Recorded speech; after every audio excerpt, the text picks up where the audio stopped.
Welcome to On the Line. I'm Christine Williams. Coming up, what is the role of fathers today? Stay tuned.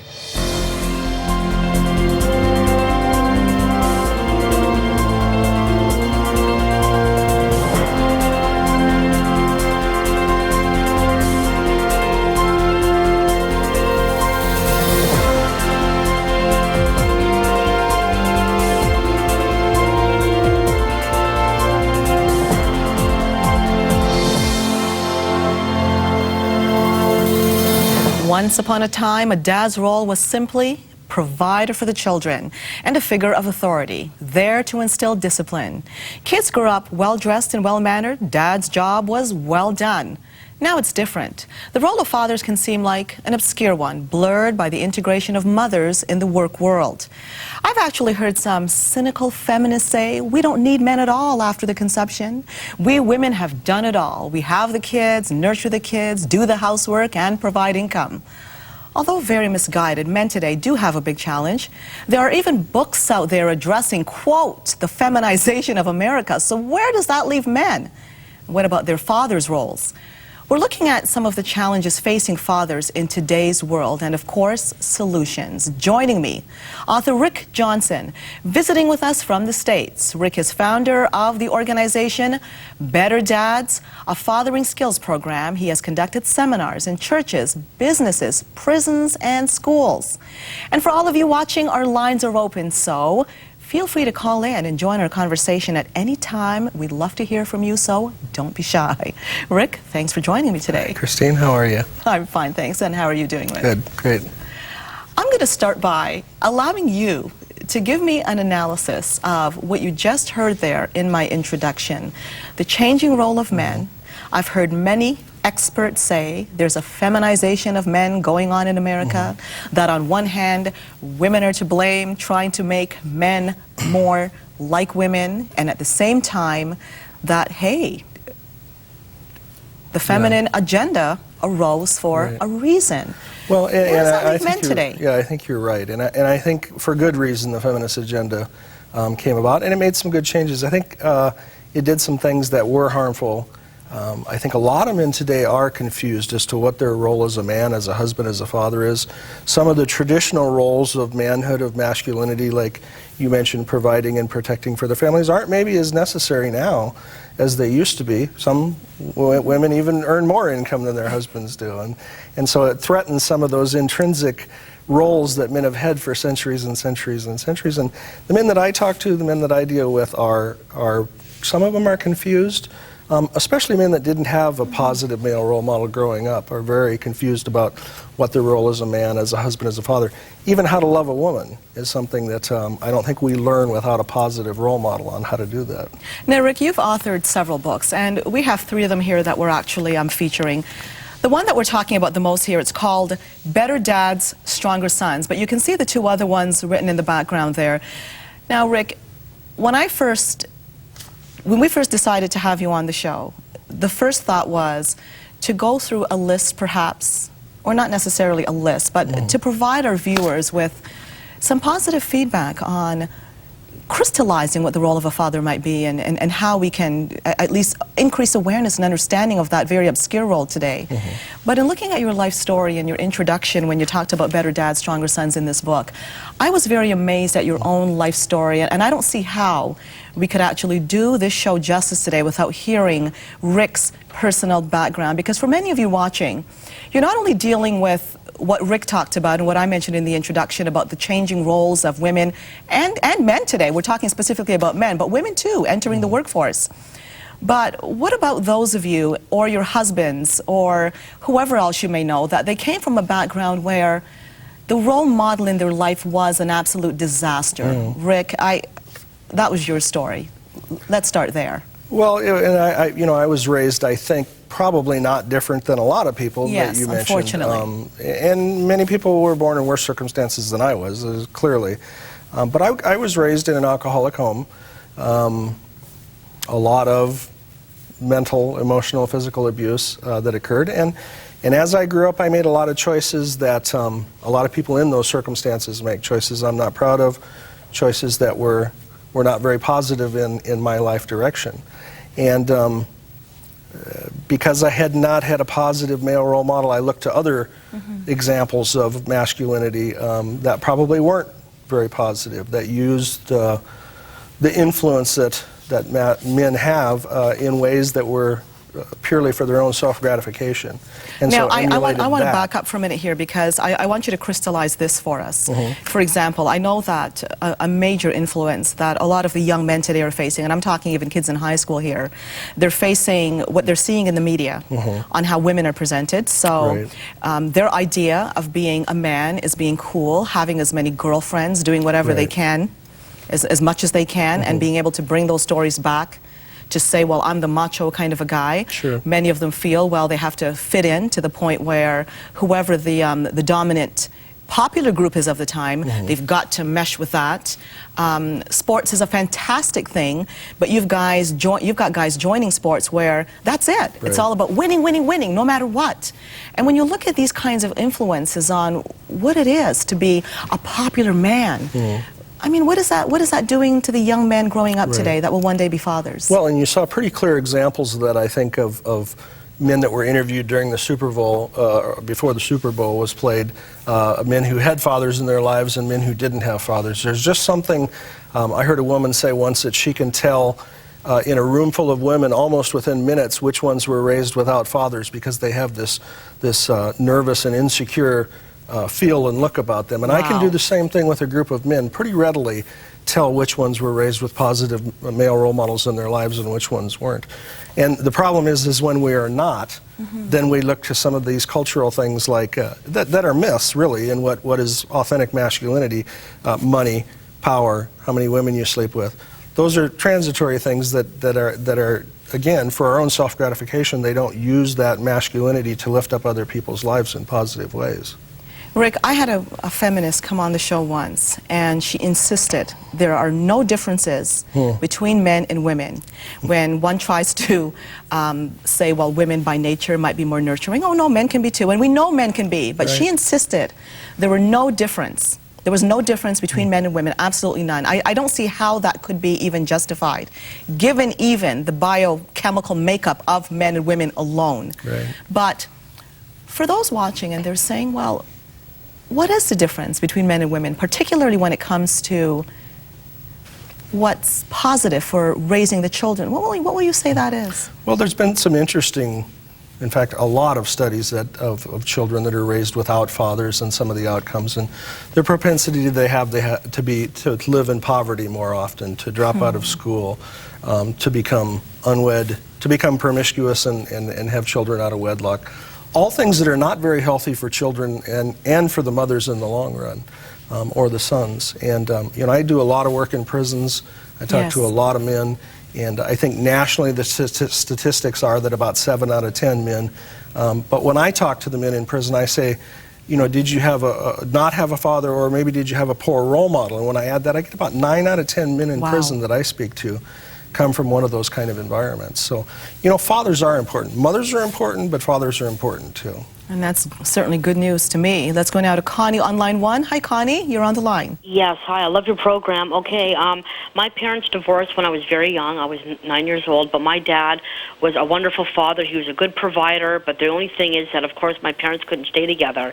Now, my daughter, I raised her alone, and I do believe that when a parent, I don't care if you're a single mom or father, but I believe that when you struggle with a child, either 1, 2, 3 children, that they always, with your struggling, they learn to be independent, to be responsible, to have a good career. Like I got my daughter, she works in a law firm, and she's going to be 24 years old this year. And I do believe that with my struggling, that she turned out to be good, because I told her that, you know, that well, when you get older, you're going to have to, you know, more or less get a good career and do things the right way instead of turning out to be bad. Rick, do you want to answer to that? Well, it's a great point, Connie. I appreciate you bringing that up. And we do a lot of work with single moms on raising boys. We have a seminar that's just hugely popular in the U.S. And one of the things that I tell the moms all the time is to have hope, especially if you're struggling, because millions of good men have been raised just by their mothers.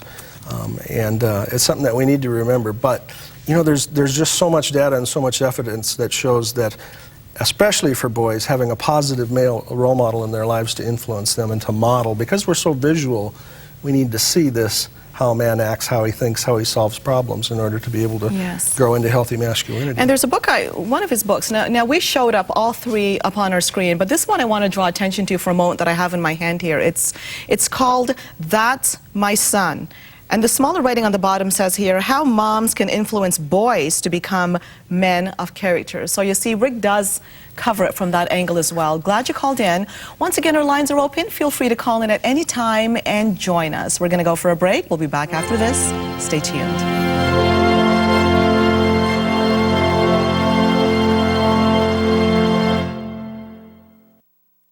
Precious Lord, take my hand, lead me on, help me stand. I am tired, I am weak, I am worn. Through the storm, through the night, lead me on to the light. Take my hand, precious Lord, and lead me on. You can take a child's hand right now. Please call and reach out to a child in desperate need. You can bring hope to a girl like Raina, who sifts through garbage all day just to survive. Precious Lord, take my hand. You can help an orphan like Aseza, whose mother and father died of AIDS. I am tired, I am weak. You can save the life of a child like Safi, who is 9 years old and weighs only 31 pounds. Through the storm, through the night. All it takes is about $1 a day. Call now for the photo and story of a child you can help. Precious Lord, and lead me Don't put it on. off, because every moment matters to the child who's waiting for you. Take my Please hand, call World Vision and sponsor a child today. and lead me Change a on. life. Change your own.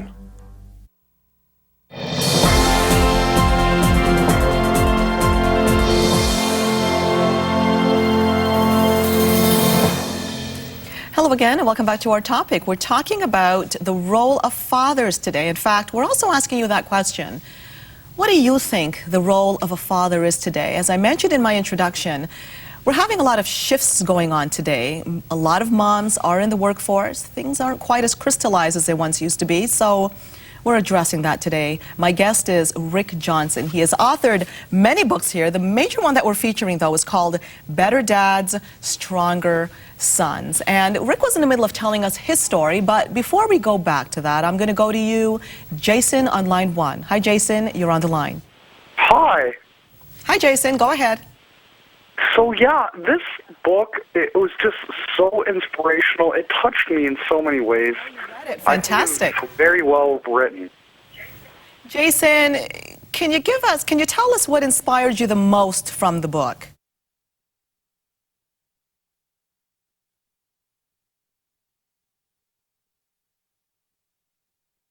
In with that endorsement. Thanks, Jason. And Rick, of course, we're going to be discussing exactly what was in your book shortly, but I really want you to continue to talk about your life story. You made it clear that you were from a family where, unfortunately, your role model was a drinker. He was an alcoholic. And you got into some behaviors yourself, getting into drugs, alcohol yourself. You got Right. married at the age of 25, Right. and you had not abandoned those behaviors, unfortunately, so you took Right. them, which a lot of our viewers have been witness to and Right. maybe experiencing themselves. You took that behavior right into the marriage with you. Right. Well, and that was what was modeled for me as a young man growing up. Of course, and it's natural. And I didn't know any different. In fact, my wife and I joke about it now, but it was like at the time, you know, I would say, well, this is normal. This is how a family is supposed to be. She's like, no, it's not. But, you know, that's what I was brought up as what was normal. And so got to a point where, got to be 30 years old, my son was born. I think I specifically waited that long because I knew I wasn't ready. I told my wife it was because I wanted to own a home first, but I think I knew that I had the propensity to do a lot of damage to a child if I did. So at 30, I recognized that, look, I don't want to pass this on to my kids, so I stopped those behaviors like drinking and drugs and things like that. But I threw myself into society's legal narcotics work. I started a business, worked at it a lot, worked hard, became relatively successful by the age of 40. I had what our culture, our society would say, yeah, would make you happy. I had a successful business, I had a nice home, cars, beautiful wife, kids, and I was just miserable. It just seemed like the more I accomplished, the less gratifying it was. To the point where I can remember specifically as I would drive down the highway thinking that if I just flicked that wheel a little bit into that telephone pole that it would end this. So you became at that point, although you were so successful, you became somewhat suicidal, entertaining those thoughts I don't at want to least. admit that, of course, and I didn't want to pass that legacy on to my kids, obviously, because that would be quite destructive to them. So I really didn't have any men that I knew, that I was friends with, men that I looked up to or admired at that time. And so my challenge was, as I knew I needed to do something, what do I do with this? And so I really started studying men throughout history that I looked up to, that I admired, to see what they had that made them stand out. Now that's intriguing, because you mentioned people like Abraham Lincoln, George Washington, you talk about John Adams, Leonardo da Vinci. Ironically, you describe in your book that these people, and we know that many of you are watching are coming from various faiths, but we're talking about Rick Johnson here, and faith had a lot to do with his life. Now, these were all men, except Leonardo da Vinci here. They were very much part of the entire political structure of the states, the base, if you want to put it that way. And that is what intrigued you. But you describe in your book that once you discovered that they were all Christian, you weren't comfortable with Christianity. Frankly, you saw it as something, this isn't for me, this is stupid, this is some fairy tale, I don't want to have anything to do with this. Right. Well, it was a shock to me, because my worldview of being raised, how I was raised, the home I was raised in, was that, religion was a crutch for weak people, especially all Christians were all hypocrites. And so, now I'm confronted with this. The men that I admire and look up to, here was the only common denominator I can find between them. So basically spent about a year trying to disprove Christianity. And after a year's worth of research, at least to me, I couldn't disprove it, and so I had to accept it at that Interestingly, the same thing happened with C.S. Lewis, greatest skeptic there, that came around and decided, you know what, this is for me. But that somehow changed your life. It provided some kind of a moral base for you, an instruction, a foundation that you did not have in your life. That I didn't have. And the interesting part is that even though this conversion was made, it was a very analytical conversion. It wasn't emotional, whatsoever. It was very research-based.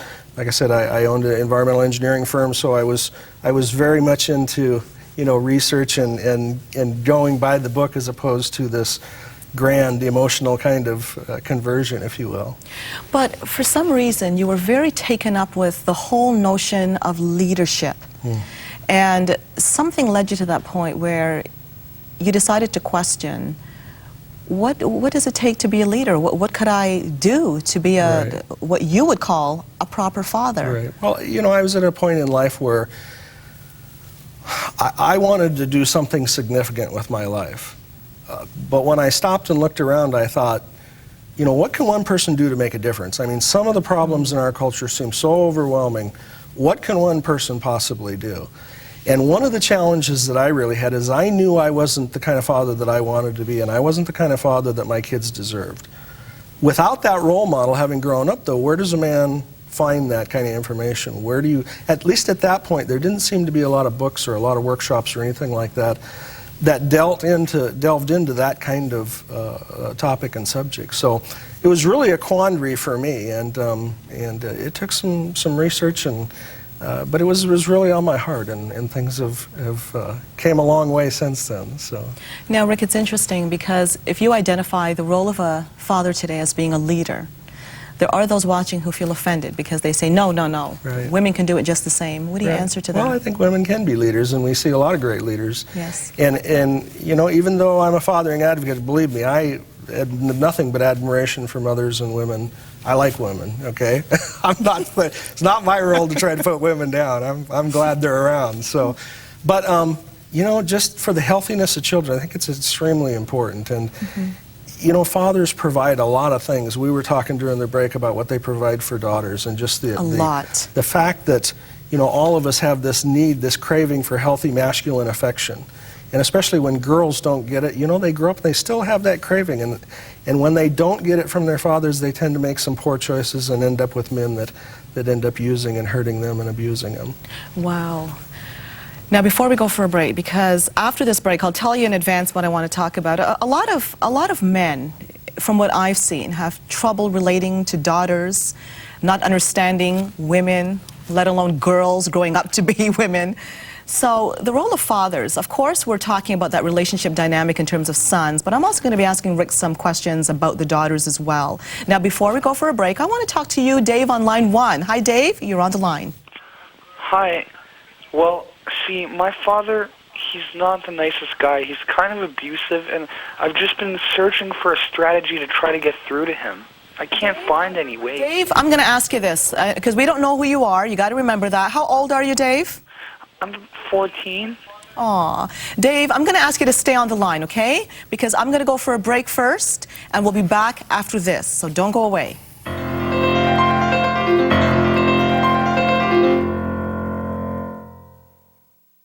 Our Father who art in heaven, hallowed be thy name. These words begin one of the most important prayers in all of Christianity. And now this very special prayer can always be kept close to your heart with the prayer cross from Montebello Collections. This one-of-a-kind cross features a secret center stone, which when held up to the light, reveals the entire Lord's Prayer right before your eyes. Watch as people gaze in amazement as they experience the magic of the prayer cross for the first time. Each prayer cross is handcrafted using genuine Austrian crystal and solid sterling silver, creating not only a magnificent piece of jewelry, but a one-of-a-kind spiritual accessory. When held up to the light, the entire Lord's Prayer becomes instantly and almost miraculously visible. Available in both adult and child sizes, the prayer cross makes the perfect gift for any occasion. Each prayer cross comes with a certificate of authenticity and is beautifully gift boxed. A great way to share the faith for christenings, communions, or confirmations. Ideal for birthdays, anniversaries, and graduations. The prayer cross is the perfect way to say Happy Easter or Merry Christmas and is sure to bring joy and comfort to all who wear it and astonish those who see the hidden prayer inside. Genuine Austrian crystal, solid sterling silver with matching chain and gift box included. Order your prayer cross now for just 2 payments of only $29.95. Each prayer cross comes with our unconditional 30-day money-back guarantee.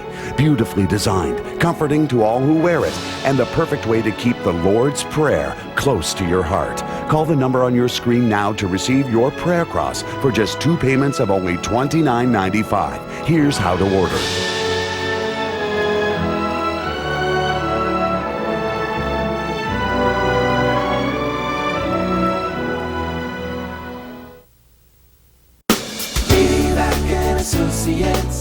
We're always worried if we're putting enough money into our RRSPs, but we don't have those concerns anymore. Our only regret was, why didn't we come sooner? Now's the time to meet and discuss your RRSPs. Whether you want to reduce your year-end tax burden or determine if you're on track to meet your retirement goals. AD Vaca & Associates.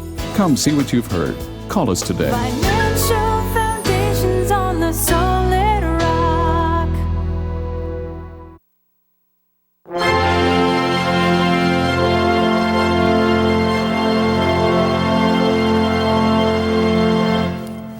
Welcome back to our discussion about the role of fathers. Dave called in, waiting on line 1. Now, something Dave said, he identified himself as only 14 years old, and the implications of that, though, can go a long way in terms of youngsters. If you happen to be in a relationship with your dad where your dad is quite abusive, and we don't know everybody's personal circumstance, but for broadly speaking for everybody watching, your dad is abusive, and can a youngster do anything? Well, specifically to Dave and other young men that are in those circumstances, I would say a couple of things. First of all, understand that to keep trying to reach out. I think we do the right thing for the right reason, and sometimes we fail, and that doesn't mean we're a failure. It means we're being faithful, and I think that that's always honored. And so to continue to do that. The other thing is to find positive male role models to be involved in your life, whether they're coaches, teachers, even the neighbor down the street. You know, hang around, go out. You need to see positive male role models in action, and you need to have some of those wounds healed, because here's what happens is that if we don't find a way to heal those wounds, we tend to grow up and emulate and imitate those same behaviors when we become adults. It's a subconscious type of thing. We're not even if we don't want to. I found myself doing the same kind of things that had been modeled for me. Now, if you had to identify the features or the characteristics of a strong male role model as a father, what would those traits be?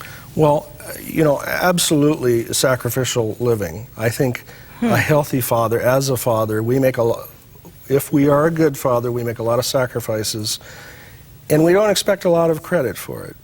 Those might come in the form of sacrificing our time. They might come in the form of sacrificing our income and money. Many different things to lift up those around us so that their lives are better. I think a lot of times our culture encourages men to live a self-indulgent life as opposed to a self-sacrificing life. Now, you said something very interesting in your book, and you were talking about midlife crisis. And the reason I'm raising this and the role of fatherhood is, let's face it, a lot of people today, according to stats, are waiting a lot longer to have kids. So it's not uncommon that you'll find somebody entering midlife crisis with a son and a daughter that still needs your active parenting skills.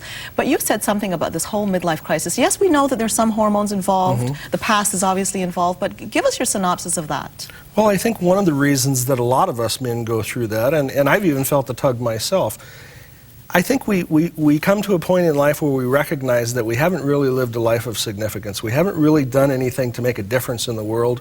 We've lived our life, again, through those things of earning money, power, sleeping with women, those kinds of things, and we find out that those are not the legacy that we want to leave. And so I think some of us kind of try to do this do-over where we might not even consciously realize it, but we end up trying to start out again, and we do that through destructive things like younger women and fast cars and things like that.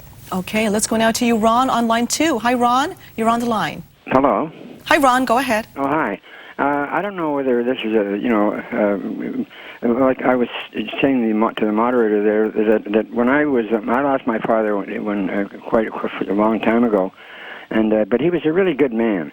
And when I look back, I mean, he was always good to the family, and he didn't drink, and anyway, he was always doing some things for people.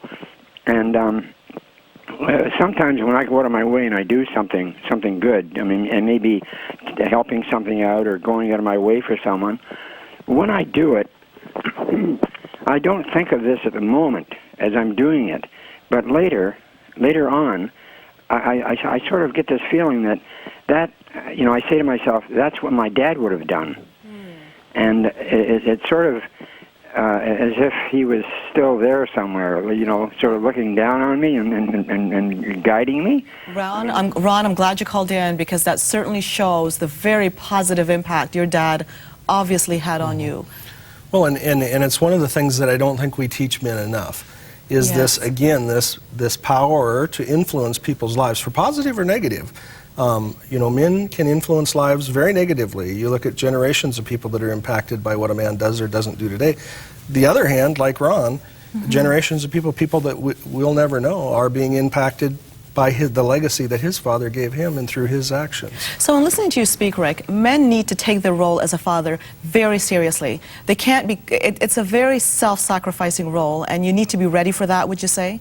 I would, and here's the thing, and I know that it upsets a lot of people to use the word power and man in the same sentence, but masculinity has tremendous power to be able to touch people's lives for good or bad. And with great power comes great responsibility. And so we need to be aware of that. We need to understand what that looks like and the consequences of it. One huge influence, and I'm talking from the point of view of a woman here, that I can see that men can have on their children's lives, and that's both their sons and their daughters, is how they raise their sons to see women. And of course, how they see women is going to project to their daughters as well. I'd like to hear what you have to say about this, because unfortunately, people always blame the media, but let's face it, children model our behaviors as parents. Right. And if a man is glued to pornography, obscene movies, that kind of a thing, is that not going to radically impact how his son sees women, how he will see perhaps his wife down the road, and even his daughters affect that as well? Yeah, in fact, just this morning I was talking to a man who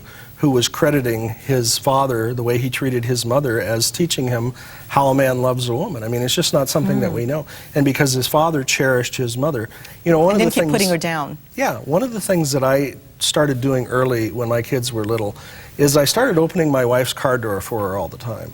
Now, I'd always opened the door before, but opening her car door seemed to just show her the respect and that I cherished her. And it was interesting to watch my kids over the years see that. My daughter got into high school, and she just expected boys and young men to open the doors for her. And of course, they didn't know because they'd not been taught that.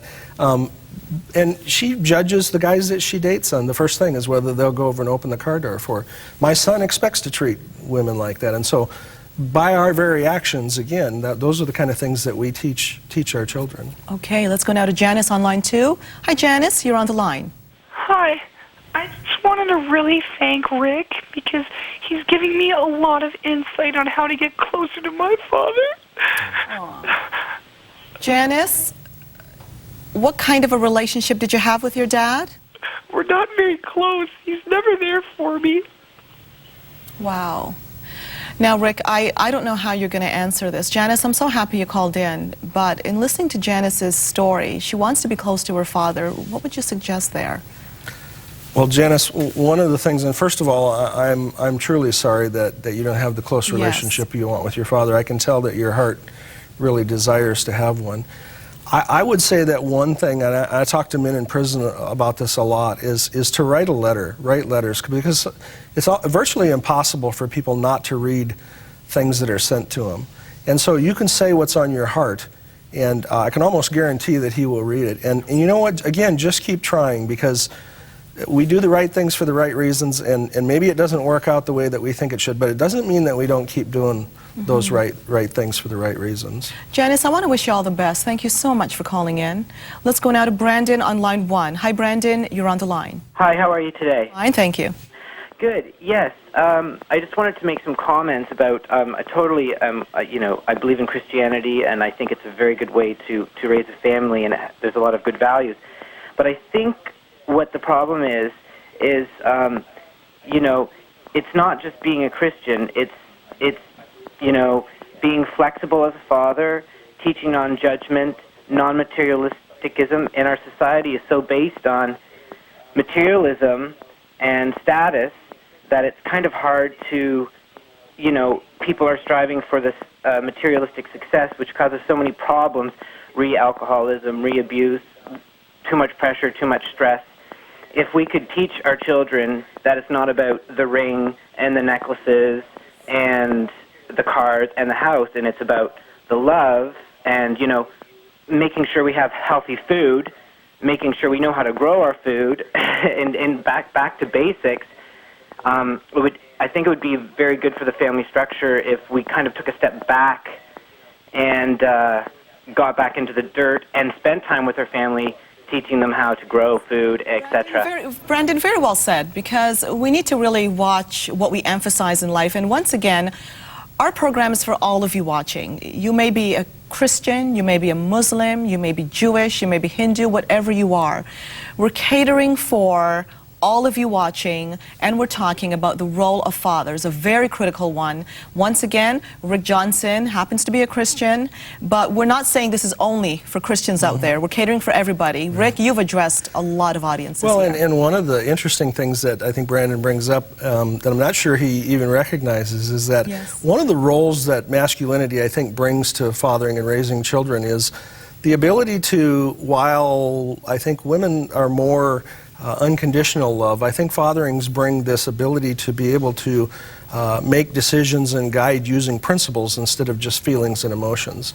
And it's a very powerful tool to teach children that sometimes we have to live by principles and guidelines instead of just however we feel and whatever emotion happens to come along. Okay, now we're going to go for a break, but on that note of what Rick just said, many moms have accused dads of being just too tough-handed when it comes to the discipline approach. Now, when we come back, Rick is going to be telling us about some common mistakes that men make in their fatherhood. So don't go away. We'll address it after this. Stay tuned.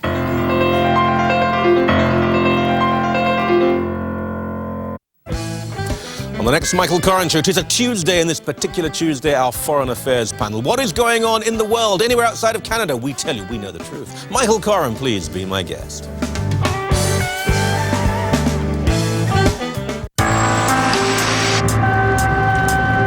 I'm not worried.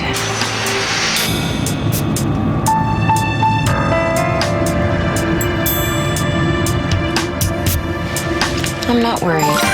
When you're on the road, there can be a lot to worry about. That's why there's CAA with dependable 24-hour roadside assistance. Now for a limited time, become a CAA member for just $53. That's almost 30% off the regular price. Plus, as a CAA member, you can also save on things like insurance, travel, entertainment, and more. And you won't have to worry about things like dead batteries, locked keys, and flat tires. You're covered 24/7, all for about $1 a week. Not a lot to pay for peace of mind. You're good to go. I'm not worried. Call 1-866-923-3933 and join CAA today. That's 1-866-923-3933. Or sign up online for the same great deal. CAA. Worry-free driving.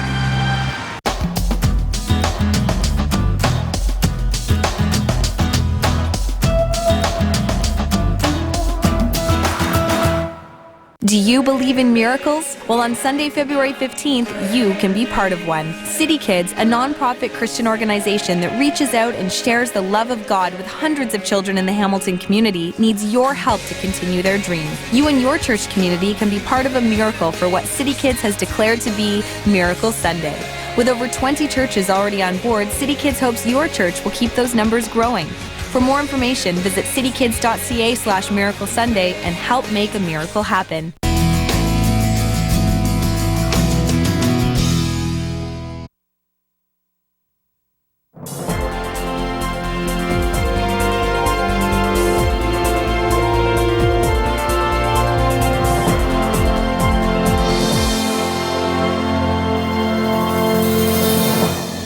Hello again, and welcome back to our program. We're talking about the role of fathers today. Joining me is Rick Johnson. He is an author. He's also founder of the organization Better Dads. Now, Rick conducts seminars to churches, to jails, to schools, to businesses, virtually to everybody. We're going to go now to Abdar on line 2. Hi, Abdar. You're on the line. Abdar, can you listen into your telephone? Not the TV. We're on a delay here. Oh, sorry. Okay. Go ahead. Yes. Go ahead. Oh, what's my question? Yes, what's your question? Okay. I just come to this country 2 years ago, and sports to try and fit in with my friends, but my father, he frowns upon me. Abdar, how old are you now? I am 19. Wow. Abdar, I'm glad you called in. Now, Rick, that is, and I was telling you in the break that particularly Canada, and I know it's the same way in the U.S. to some degree, but more so in Canada because we're based on multiculturalism and we have a lot of immigrants coming here. Sure. A lot of the immigrants that come here, they can feel torn between what they left back home, the norms, and what they're facing here because our cultural norms are very different and this falls right under the umbrella of what we're dealing with the role of fathers.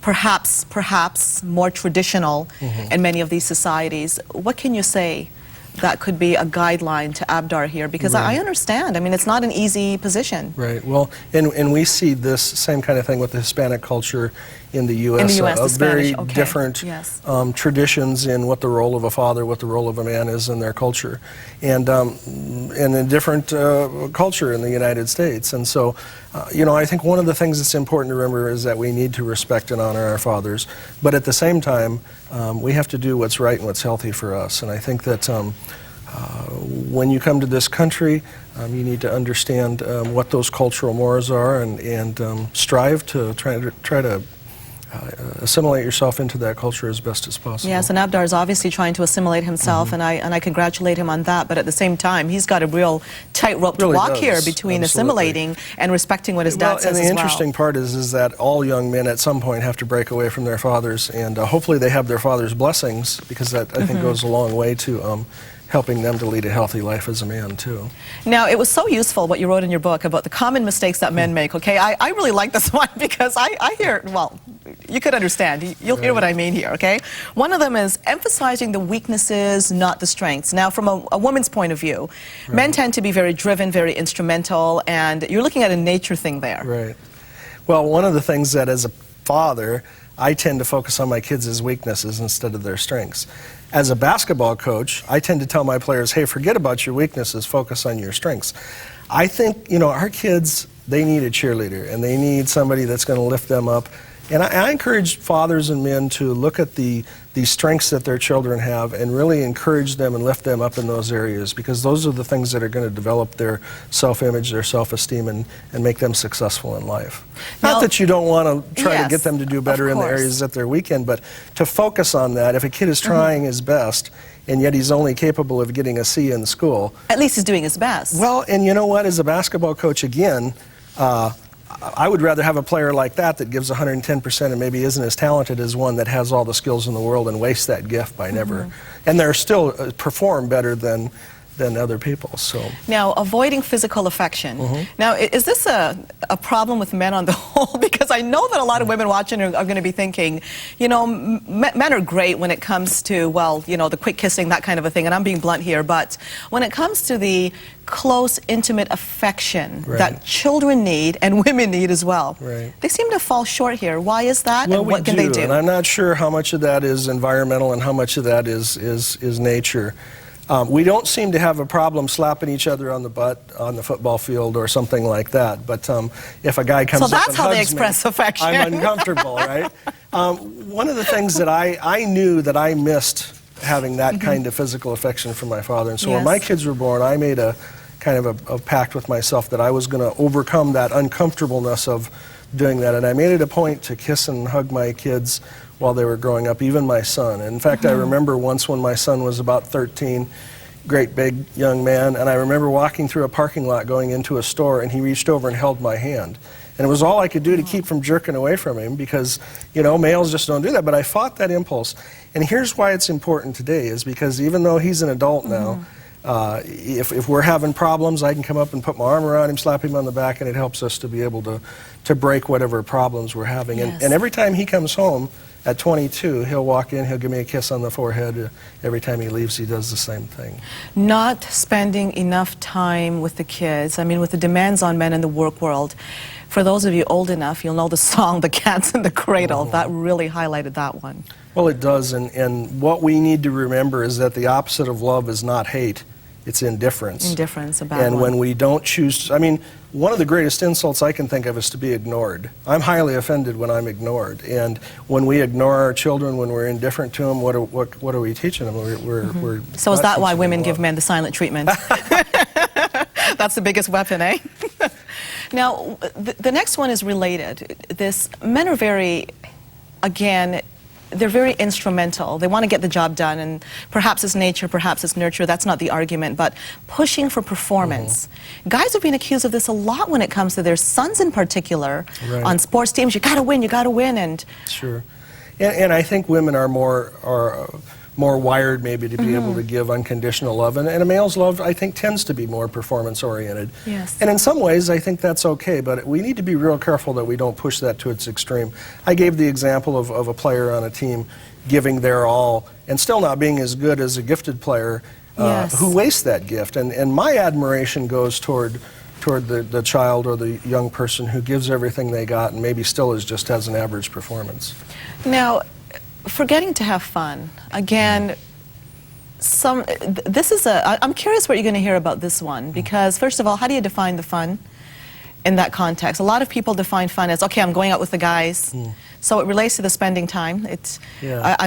that's the time for fun for me. So how do they have fun, well, first I think, of all? you know, for particularly for fathers that are serious about their responsibilities as a father, I think we can sometimes get wrapped up in it and not have fun. But I think dads can bring a real element of that to a relationship for a kid. I remember even in my childhood, the best times is when my stepfather was goofing around, having a good time. And what it teaches kids is, I think, is that we're all going to fail sometimes. And if we can laugh about it and have a good time and enjoy it and understand that, we grow up a little bit more healthy. And in fact, even the way men play with children develops portions of their brains. When they throw babies up in the air, provided they catch them, teaches them that risks are healthy and can be a good thing and enjoyable as well.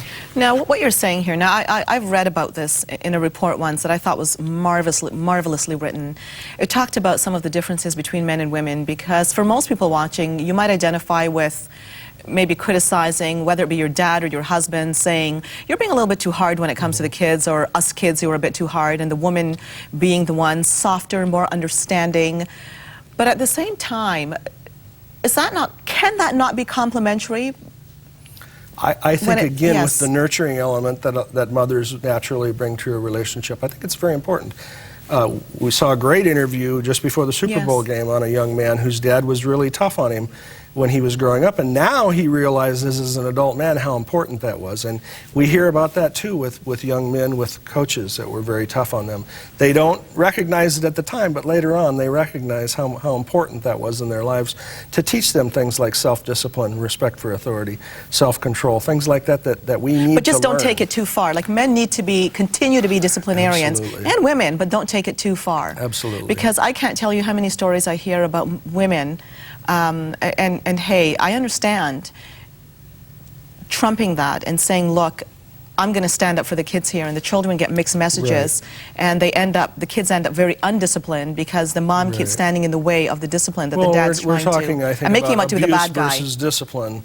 And clearly, the kids need discipline. I think it helps to create self-esteem and security in a child's life, to have these boundaries, to know that they have parents that care enough that's going to hold them to what's healthy for them, regardless of whether they get mad or upset.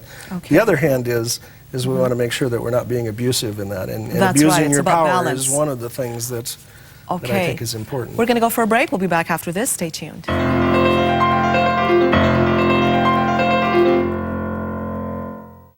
At the Scrubbing Bubbles Toilet Division, scrubologists discovered the only thing worse than a dirty toilet is a dirty clip-on. Ew! Introducing Scrubbing Bubbles Toilet Cleaning Gel. Just stamp it in your bowl. It cleans and freshens for a whole week and dissolves away, so you never have to. Ew! Again. New Scrubbing Bubbles Toilet Cleaning Gel, the freshest way to keep a toilet clean. S.C. Johnson and Family Company. Could you turn that TV down, please? Do you sometimes disturb others when you watch TV? Oh, just a minute. Does that have to be so loud? Tired of people asking you to turn the volume down? Now there's Listen In, the personal sound amplifier that lets you turn the volume up for yourself without turning the volume up for everyone else. It turns ordinary hearing into extraordinary hearing.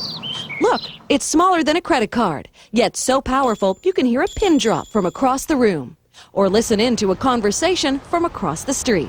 Have you met the new neighbors? I haven't. I met him. He seems nice. Just insert the earphones and adjust the volume. It's that easy. Now you can enjoy TV programs even late at night, or listen to your favorite music without disturbing anyone.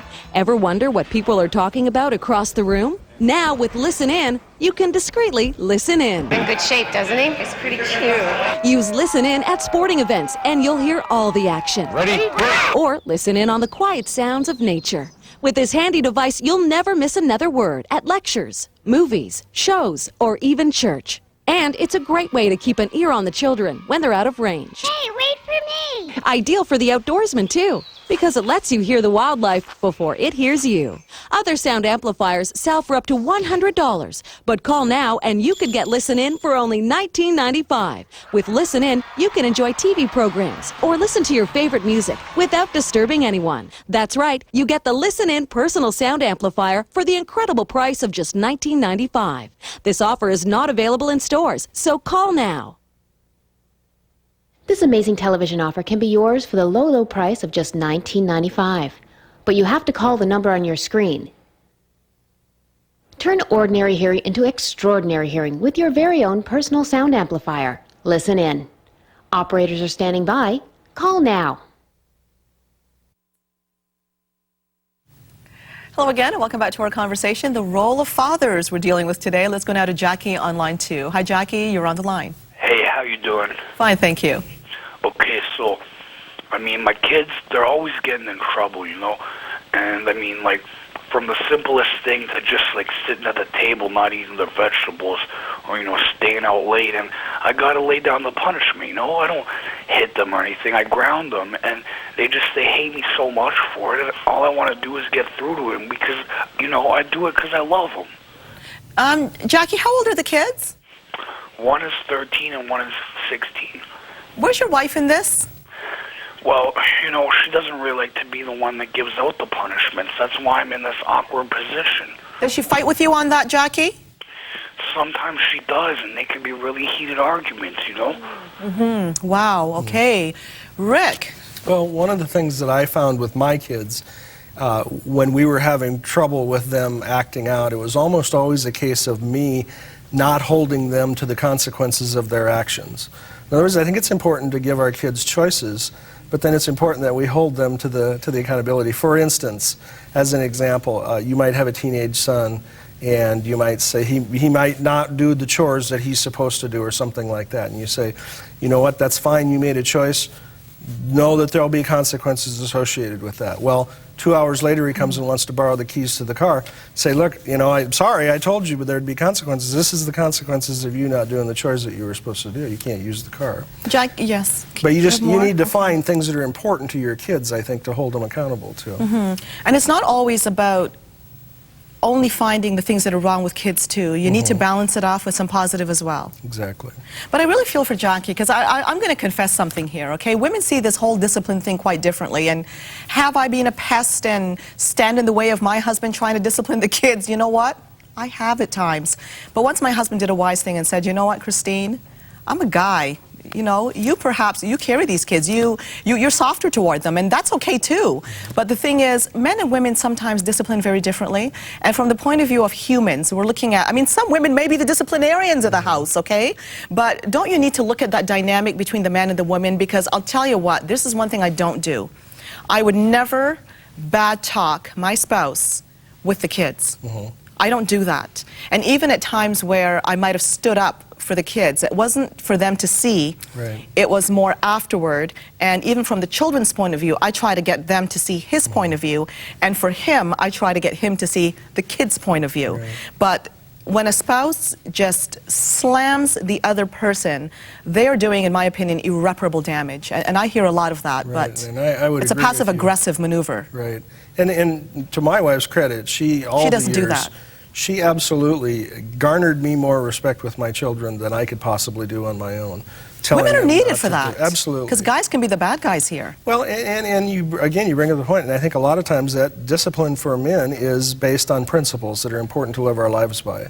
A lot of times women are more geared towards emotions and feelings, and I think a wise woman can step back and recognize when principles should be in play and when emotions need to be adhered to. Do you think that women play an important role here in perhaps being the go-between sometimes? Men are not communicators, generally speaking, and again, there's always the exception to the norm. But do women play a big role here when it comes to trying to mediate sometimes? Sure. And maybe even get the guy to know, look, you know, maybe you have every right intention because the kids need discipline, but it's the way you're doing it. And somehow you've got to get the kids to understand at their level. Right. I tell men all the time that their most important resource as a father is their wife. Okay, and I'm going to hold you on that one. The most important resource, the wife. Stay tuned. We're going to talk about it. You'll never see a headline about the thousands of children who died yesterday from hunger. But that doesn't make it any less real for a child like Fidel. Today, just like yesterday and the day before, Fidel's only meal will consist of a few noodles boiled in water with a little salt for flavor. It has absolutely no nutritional value. This thin soup is all they have. I'm very worried. What will become of my children? I can't give them what they need to eat. Fidel's mother has already buried one child. The thought of losing another is just unbearable. My sister and I got sick, and she almost died. My mama cried so much. All it takes is one caring person like you to change the life of a child like Fidel through World Vision Child Sponsorship. Call World Vision or go online at worldvision.ca and sponsor a child. Of the 150 million children around the world who are suffering from hunger and malnutrition, thousands will die today. Now think about that. Thousands of child deaths that could easily have been prevented. If they get sick again, I don't know what I'll do. World Vision has photos and stories of thousands of children just like Fidel who are looking for a sponsor. My family and I have been sponsors for many, many years. We have seen the way it not only changes a child's life, but entire communities as well. You can start changing one life today. Believe me, it will change your life too. Call 1-800-971-4910 and sponsor a child. That's 1-800-971-4910. Hello again, and welcome back to our discussion, the role of fathers. And Rick, moms have a big role to play when it comes to this. Not always easy, but women are not these little victims. We have an enormous role to play when it comes to the stability of our families. Rick.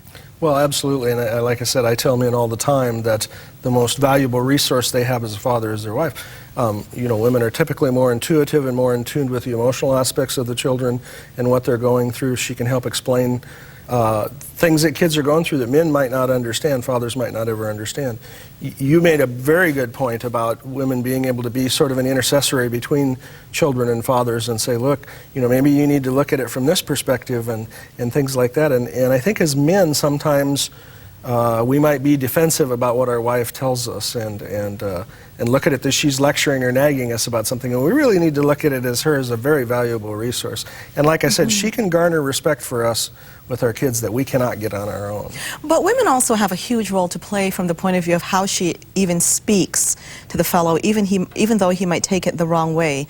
Because women are gifted communicators, and I was telling you during the break, a lot of women have gone through a lot at the hands of men. Their fathers might have been a lousy example, their spouse might not be good to them, but we're not talking about abusive circumstances here, because if you're in that situation, you definitely need third-party intervention.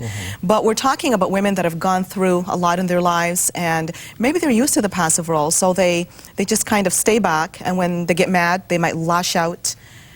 But the whole communication dynamic, it is very important to the male role I have and the female. a whole book on The Man Whisperer, on Yes. on how women have this great power to be able to lift up a man just by what she says, how she says it, to be all that he could never be without her in his life. Or sometimes even with a word or even a raised eyebrow, she can crush his entire spirit. It's a great power that women have. Oh, I'm glad you said that, because a lot of women don't realize that. Now, your website, betterdads.net. Where can people get a hold of your books, Rick? Well, any bookstore, but they can get a signed copy on my website. We also have a lot of other resources, such as CDs, books on audio, different resources like that I think would be very helpful for parents and relationships. Well, Rick, you're doing a tremendous work. I want to thank you so much for joining us. It's my pleasure. Remember, betterdads.net. That's all the time we have for today. See you again next time. I'm Christine Williams, and from all of us, thank you for watching.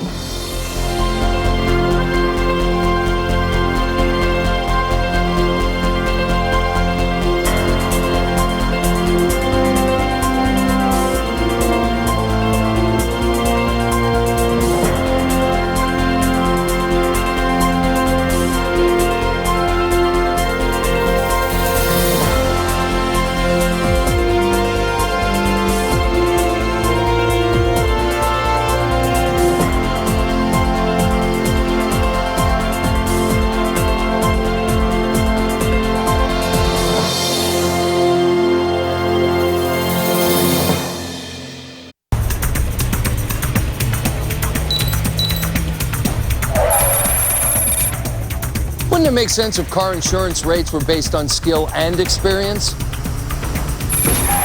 That way, the better drivers would get the better rates. So who are these better drivers? Drivers like you, 50 and over. Because your years of experience and good judgment make you a better driver. If you're 50 or over with a clean driving record, you are eligible for the Experience Advantage through Grey Power. To find out how much Grey Power's Experience Advantage could save you, call us at 1-866-211-6394. Grey Power's Experience